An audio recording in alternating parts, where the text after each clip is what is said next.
Hey, I'm Jess, Head of Marketing here at MEDDIC.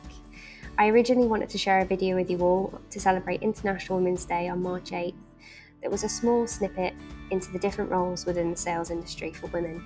However, I've spent the past 6 weeks interviewing some inspirational and influential sales leaders and individual contributors, and I've decided that there's more of a story to share with you all. In this special documentary, we will look at the key themes around how people start their career in sales, and of course, how women continue to break the bias every single day.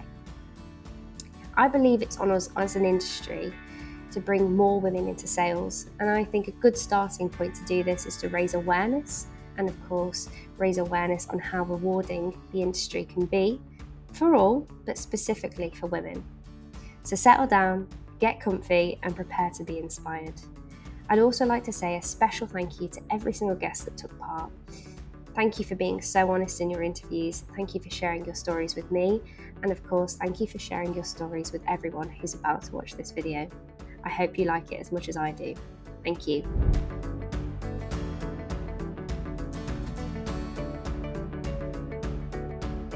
Don't think I know a single salesperson who ever thought they would end up in sales and spent all of high school and college dreaming of being in sales. I think the majority of us almost ended up in sales by accident, just by the nature of our personalities and the kinds of jobs that were most likely a fit. And for me personally, I've always been very entrepreneurial.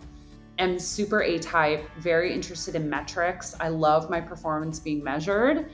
And I mean, for me, sales just seemed like the perfect thing.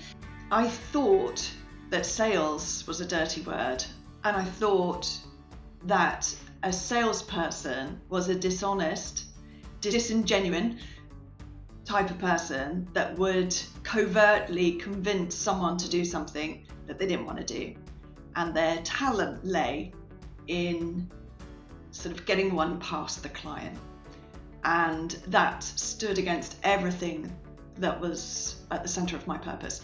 So when I joined a company called R. Donnelly back in the day, I wanted to be nowhere near sales, but was convinced by a brilliant female sales leader called Penny that this was my natural calling.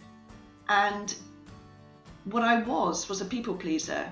What I wanted to do was to help people. And I know that sounds ridiculous, but I really, really enjoyed as part of my career helping people. So I thought that my calling was client success, customer service, just to make sure that they had exactly what they needed. But actually that's been my success in sales. It's not really been interested in the cash, honestly, or achieving my target. It's just caring for the client in hand and making sure I was giving them exactly what they needed. Well, basically it was like, there's a saying in Sweden where you sort of land on a banana peel and you just swoop into an environment, and that was basically how I started. So I was looking for a job. I just moved to Stockholm and sort of lived on my sister's couch when I was 20. And I was just like, okay, so what should I do that's going to make me a lot of money? Like, that was the baseline. She was just like, sales. She was a sales manager at that point for a gym chain, and she recommended me to go to one of the competitors' gym chains to get a job there. So I basically walked into an office in one of the Sats gyms, which is a big chain in the Nordics. And I asked to speak to the manager, and I met Mickey Clement, who was my first boss. And I was just like, hey, I'm going to make you loads of money. I was really cocky. I was so nervous, but I just went in there and I just did it. You know, when I started looking for work, naturally I gravitated towards things that were customer facing. And then I think I realized that I always had a thing for helping people and helping people, you know, achieve something, or get an understanding of something through complexity. So I think my first real sales role was selling mobile phones. And obviously when you're selling phones, you know, you're serving anyone from people that are tech savvy to older people, or even small businesses sometimes. So I think from that was really the starting point where I realized that, okay, maybe I have something that works here, and it just kind of evolved from there. I kind of fell into sales. I didn't really know what I wanted to do after university, and a friend's dad basically said, oh, if you don't know what to do, you just want to get into business, then just jump into sales.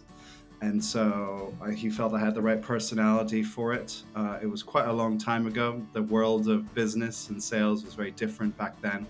But I jumped into media sales as the beginning of my career, and kind of never looked back. It wasn't something that I thought about when I was growing up or I was at university. In fact, I kind of fell into it really. But my first job was in magazine publishing, and I was in production. So I was sitting across the floor from sales, and I saw the buzz and the energy of sales team and thought, I want some of that. So I went over to the sales director and asked if I could be part of the sales team, and she brought me in. And my first job was actually classified ad sales, which was really hard yards. 80 calls a day, filling out a timesheet, having to hand it in to my boss at the end of the day. A bit like SDR training, but it was really great start and foundation to sales, and I love it. And that was it. It started me off on a 20 plus year journey.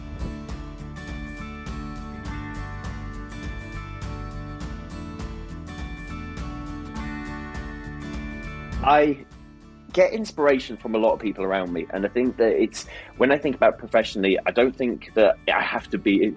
It's not necessarily people in work that inspire me professionally.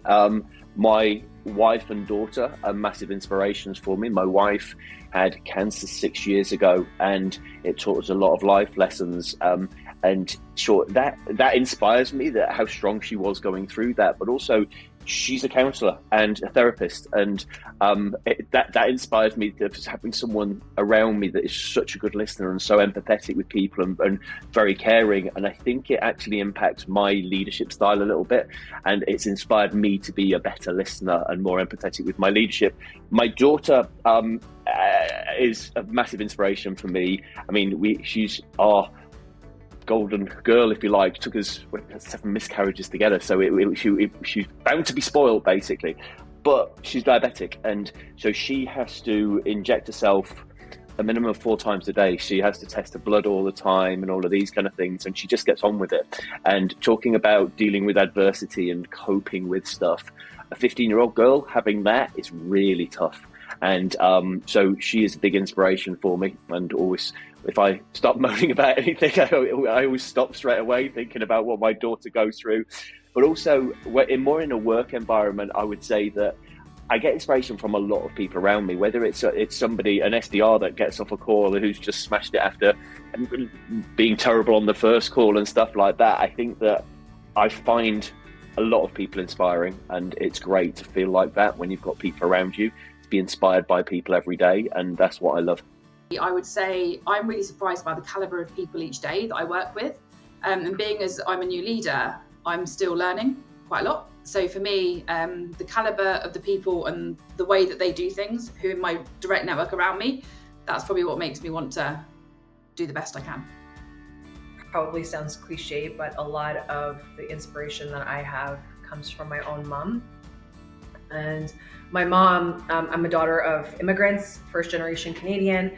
When my folks came to Canada, they had no previous education, formal education, didn't speak English, came to a whole different country, navigated the unknown. And so when I think about all the challenges and adversity in my own life, I just have to think about what they went through, and it makes me stay humble and realize that it's really not that bad. And so I'd say that mom and dad really are really big inspirations for me on the daily.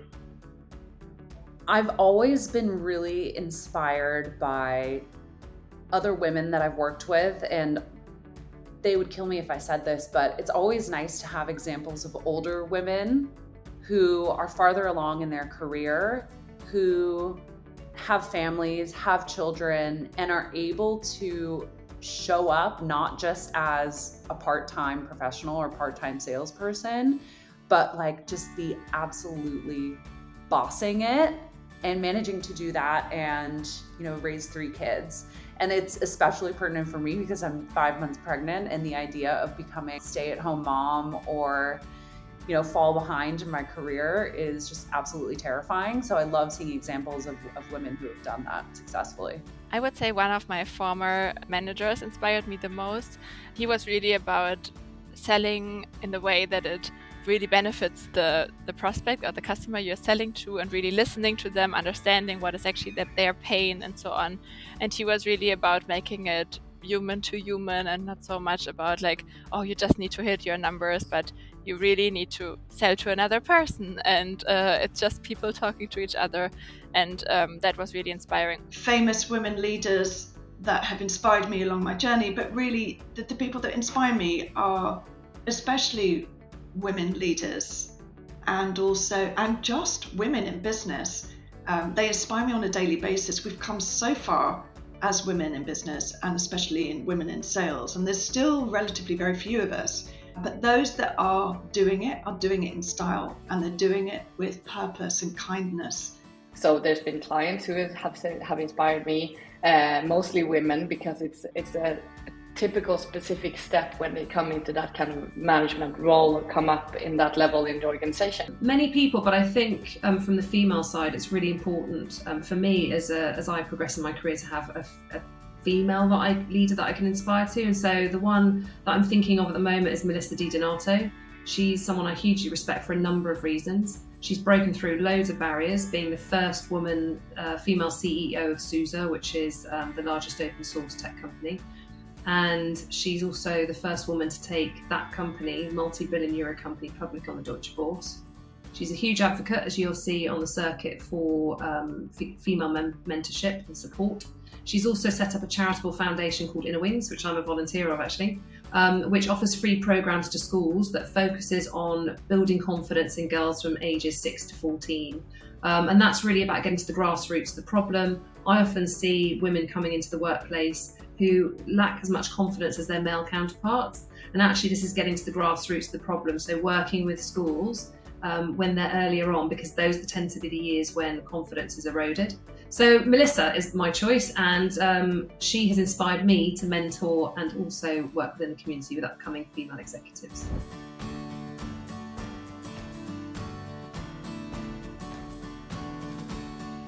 I would say just making it to where I am today, right? So, today I'm only 3 months into my Salesforce career as an enterprise AE, but I think for me that's just thinking about all the steps and the bravery that I had to, take on the way to get here. So, yeah, just I would say just getting where I am today really is the proudest achievement. I think my proudest career achievement is that I was able to move to New York for my job, so that I got offered to start the sales enablement and sales operations role over here in the US, and that the company offered that I can move over to New York for this. And that this was really made me super proud, and also seeing that it works out now and that I can actually change something and achieve something with the team makes me super proud.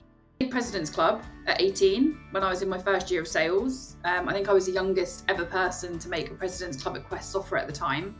And for me, that's probably what stemmed me to want to make sure that I never missed it. And it drove me back in the early days of making sure that I always hit all my metrics and hit my number.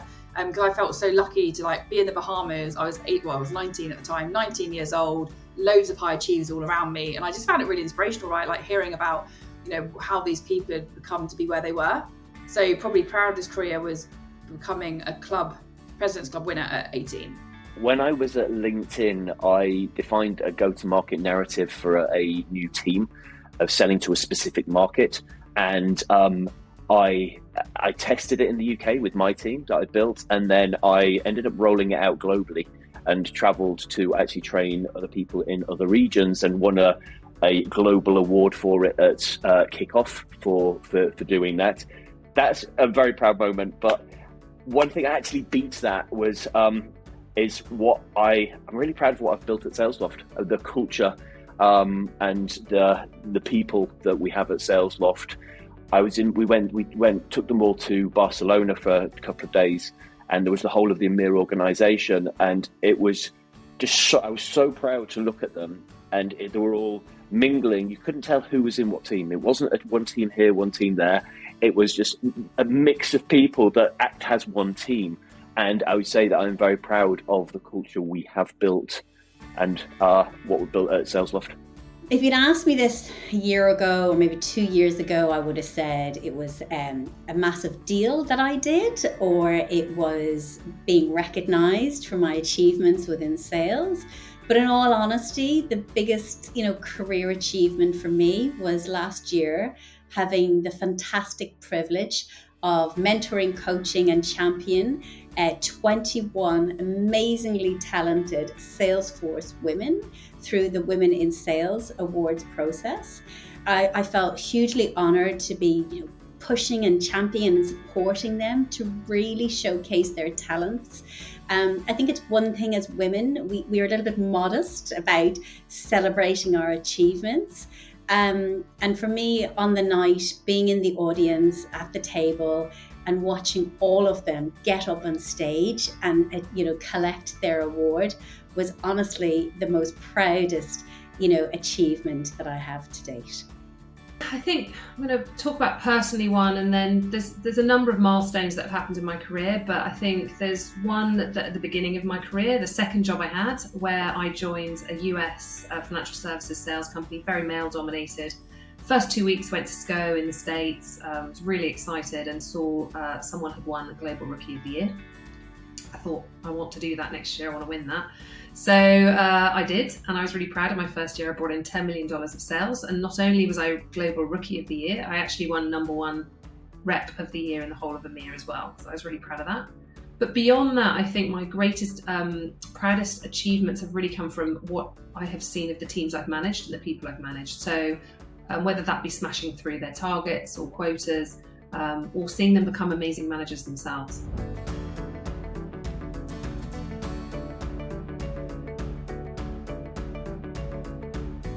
I was quite an aggressive salesperson. I think that was the kind of persona that you would create for yourself back in those days. Times have changed. Having a bit more empathy and compassion would be something I would say to my 21-year-old self. Get a coach. Invest in yourself. It's worth every single penny, because we all doubt ourselves on a daily basis. You doubt yourself more than most, but you're doing the right things to keep on doing it. Don't think you have to act in a certain way or be a certain person to be successful. Just be your kind self and you're going to be incredibly successful. Don't be afraid. Take every opportunity that comes your way without fear or regret, and don't be afraid to be yourself. There was a phrase that resonated with me when I worked at Facebook for a period. They have posters around the buildings, and one was, what would you do if you weren't afraid? So every time I doubt myself or worry about failing, I always say that to myself as my mantra. I'd say sleep as much as you can. Sleep is definitely not overrated. The thing I would tell her is that what she thinks her life is going to develop into, or the path or the journey she's going to go down, is not going to be a linear one, is not going to be a traditional one. That don't compare yourself to others. That would be a big one. The other thing I would tell her is trust your gut. Make decisions based on your gut. What your gut feeling is. Don't let others sway you. And just also, while people will disappoint you along the way, people will also surprise you, and it can mean a lot of good things that can come of it.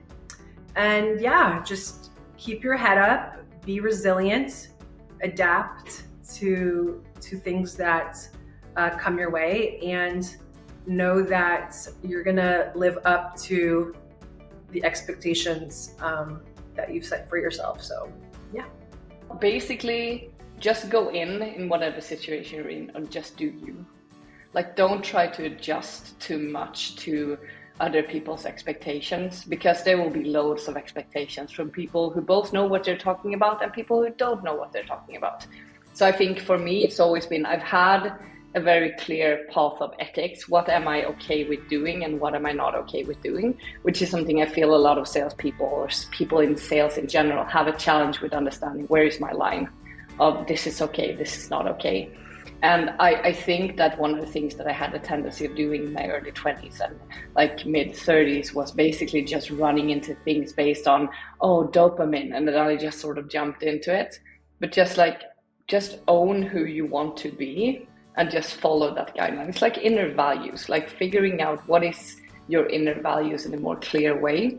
That would have been my advice to my 20-year-old self. Just like, okay, this sounds like you need to do it. You don't. Step back and just relax and just figure out who am I in this scenario? Should I continue on this route that I feel like in my gut is maybe wrong? Or should I just relax and figure it out with some time instead of rushing things? I think we have a tendency, and I have a tendency in myself with my diagnosis and everything, to rush things and just take a chill pill, man.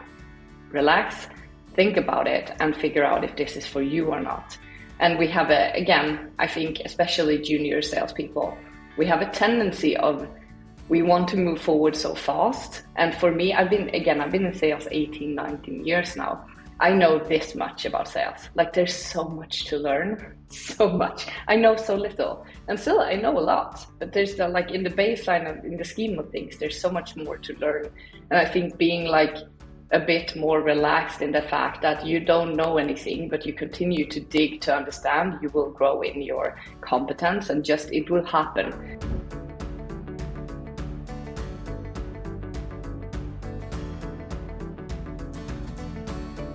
Explore it. Go for it. It's a great job. I love it. Do it.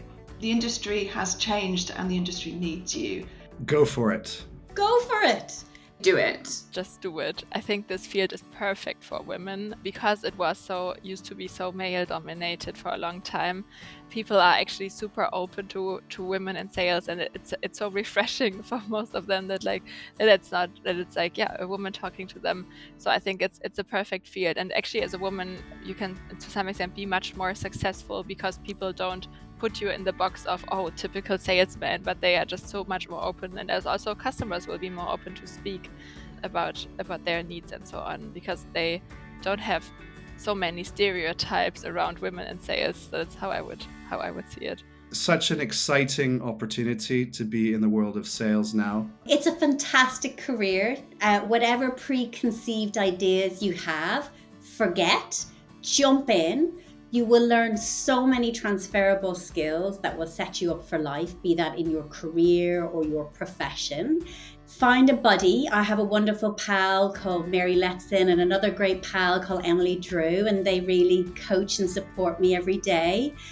Build your network. I'm part of the women's sales network within Salesforce and outside Salesforce. Find a coach. It's really important to find a coach because they will listen to you and they will show you the way. And most often they have walked that path before you, which is so important.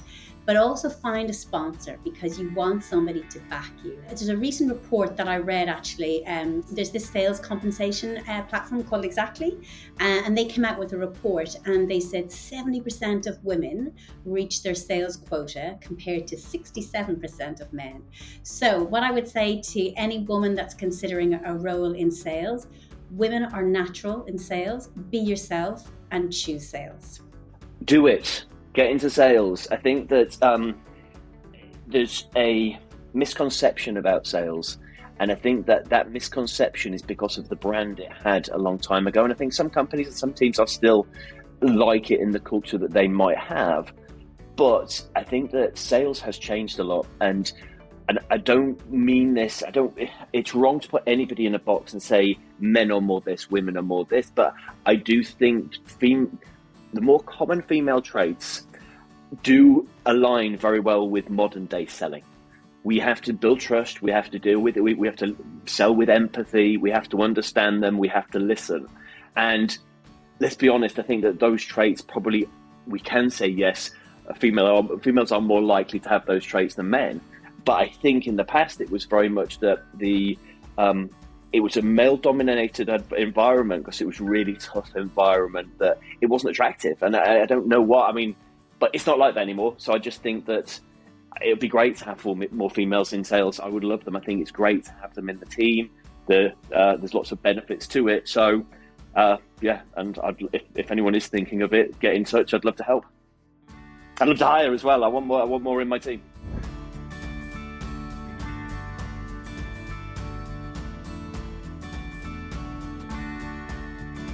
The most rewarding thing about working with women in sales is the incredibly open, transparent, and honest communication I have with women. They are typically real and they're straight to the point and extremely productive and results driven as individuals. Sometimes us guys need to kind of talk around topics for longer periods of time before we get to the point. And I really appreciate women in my career who have enabled me to stay focused and have a much better direction. So that's what I'm grateful for on that side.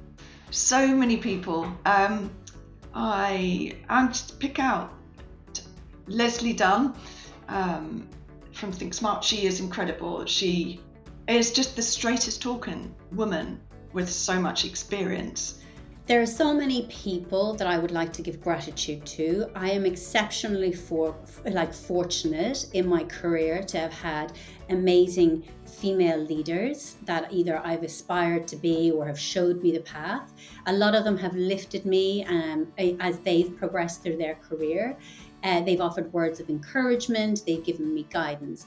But I have to say that I would probably like to acknowledge my first manager, Mrs. Jer Dalton. She really showed me where my passion and my skills were in tech. And on day one of joining the company, she got out of her seat and put me in her seat. And she whispered in my ear, she said, "I've got you all the way, let's do this." And what I loved about this is she was hugely comfortable about taking risks with me, and she had my back. So if I was going to fall or slip, she was going to be there to catch me. And she has inspired me to lead my sales teams with that same kind of mantra.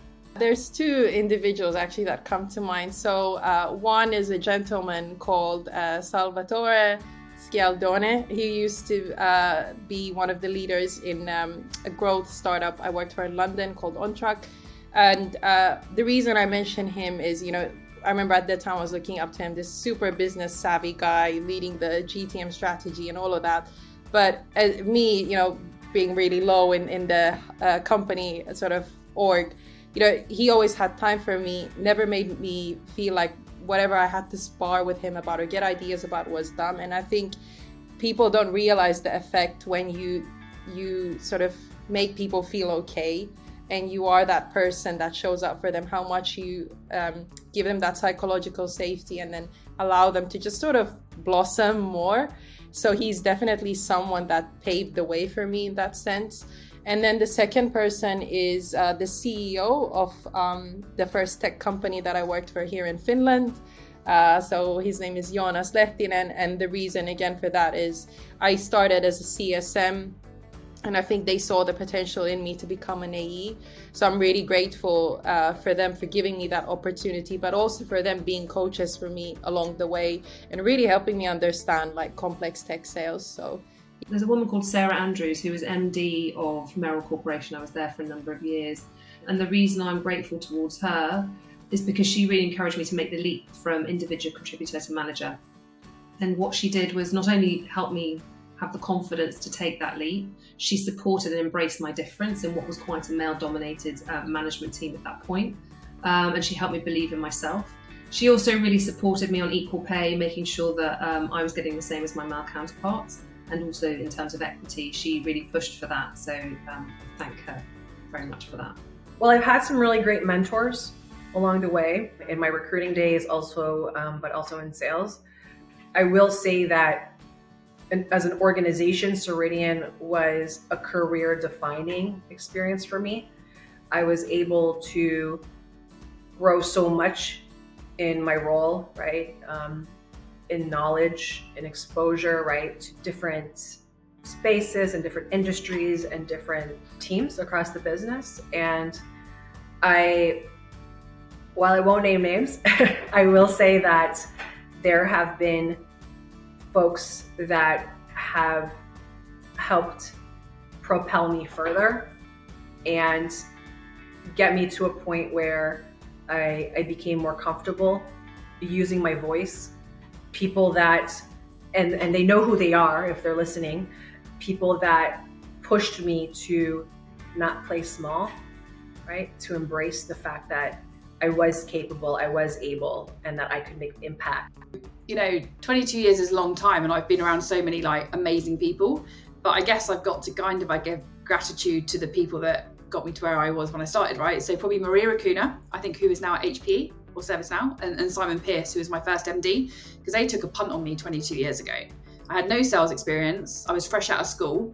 And they took a huge risk of hiring me to do a job when I had no track record, hadn't even picked up the phone, didn't even really know tech apart from Sega Mega Drive and Sonic the Hedgehog. And I had a Commodore 64 as well.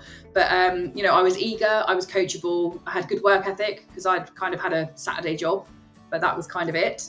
But I succeeded, and it probably wasn't for their guidance and their belief in that I could do it, I wouldn't be where I am now. So let's go with Maria Acuna and Simon Pearce.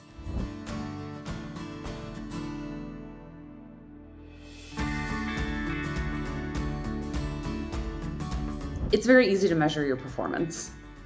Have you hit quota? Have you not? What deals have you brought in? What are your metrics like?